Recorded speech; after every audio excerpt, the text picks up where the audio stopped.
نحمدہ ونصلی علی رسولہ الکریم۔ عزیزان محترم، میں Muhammad Aslam Dode, chairman liberal party Pakistan آپ سے مخاطب ہوں، اور آپ دیکھ رہے ہیں liberal party Pakistan YouTube channel. پیش خدمت ہے پروگرام سیرت النبی صلی اللہ علیہ وآلہ وسلم۔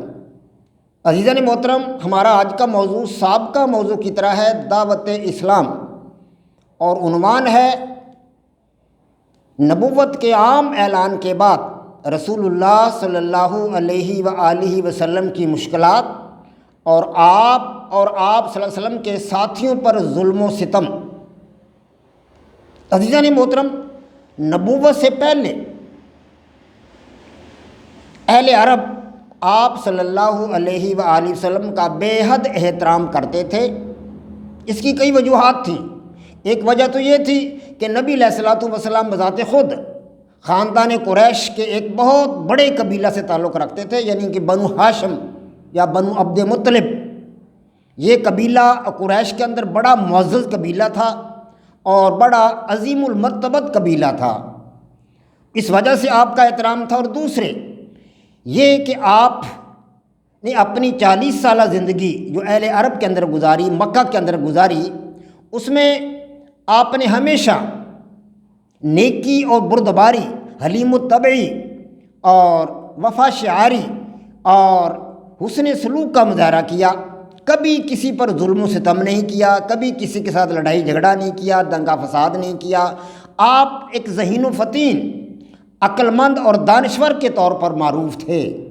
آپ کو مکہ کے لوگ صادق اور امین کے القابات سے یاد کرتے ہیں کہ آپ نے زندگی میں کبھی جھوٹ نہیں بولا، اور آپ نے کبھی بے ایمانی نہیں کہی، امانت داری کا مظاہرہ کیا، ہمیشہ صداقت کا مظاہرہ کیا، شرافت کا مظاہرہ کیا ہمیشہ۔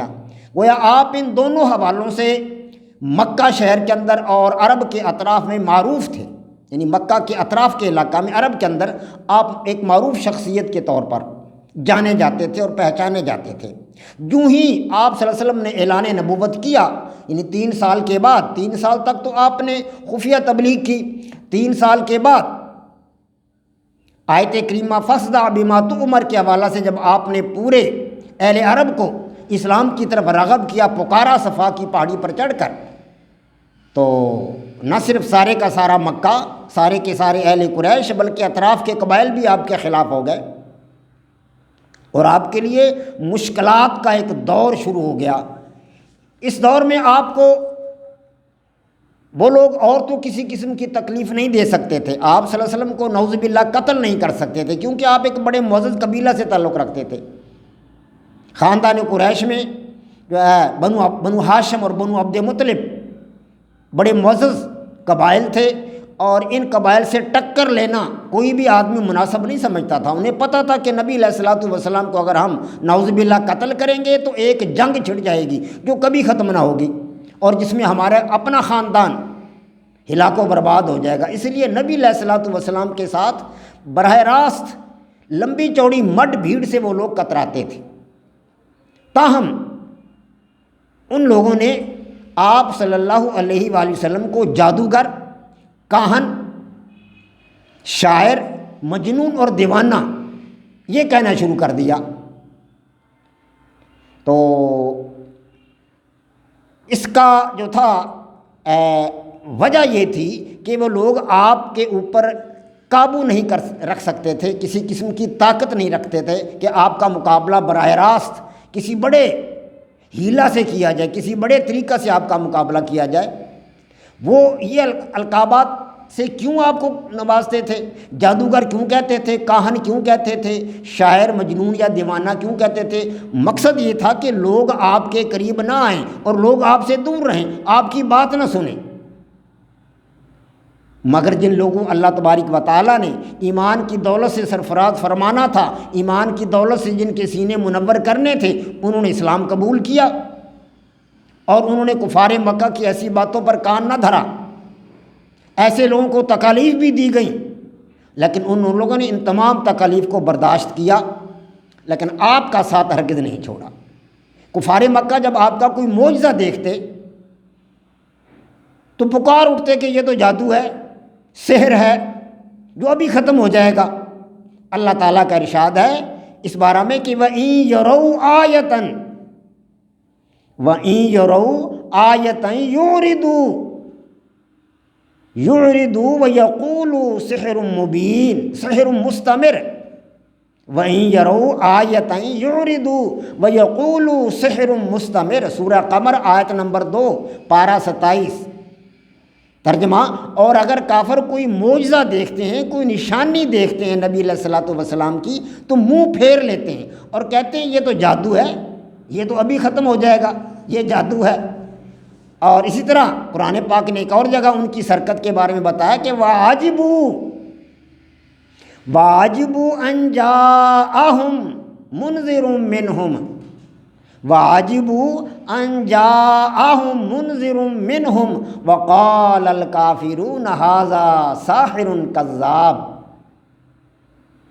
ترجمہ، اور انہوں نے تعجب کیا کہ ان کے پاس انہی میں سے ہدایت کرنے والا آیا، اور تعجب کرنے لگے کہ ان کے پاس انہی میں سے ہدایت کرنے والا آیا، اور کافر کہنے لگے کہ یہ تو جادوگر ہے جھوٹا، نعوذ باللہ، یہ تو جادوگر ہے جھوٹا۔ سورہ صاد آیت نمبر 4 پارہ نمبر 23۔ تو عزیزان محترم، اس طرح کے القابات وہ آپ کو جادوگر کہتے تھے، کاہن کہتے تھے، شاعر کہتے تھے، مجنون کہتے تھے۔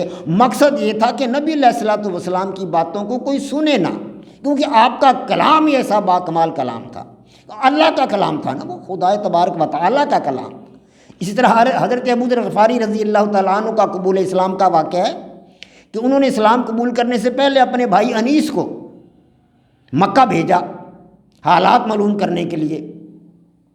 تو مکہ میں آئے، نبی علیہ الصلوۃ والسلام کے ساتھ انیس نے ملاقات کی، اور پھر وہ واپس اپنے علاقہ میں گئے حضرت ابو ذر غفاری رضی اللہ تعالیٰ عنہ کے پاس۔ تو حضرت ابو ذر نے پوچھا اپنے بھائی سے کہ انیس، مکہ میں کیا دیکھا اور کیا کیا تم نے؟ تو انیس نے کہا کہ مکہ میں ایک ایسے شخص سے ملاقات کی جو تمہارے دین پر ہے۔ بعض لوگ اس وقت بھی اللہ تبارک و تعالیٰ کے جو ان کے سینوں کے اندر نور تھا، اس نور کی بدولت بت پرستی نہیں کیا کرتے تھے، نیک لوگ تھے۔ ایسے ہی لوگوں نے دھڑا دھڑ اسلام قبول کیا جو بت پرستی کے قریب تک نہیں جاتے تھے۔ تو پھر انیس نے کہا کہ مجھے یقین ہے کہ اللہ تبارک و تعالیٰ نے اس کو رسول بنا کر بھیجا ہے۔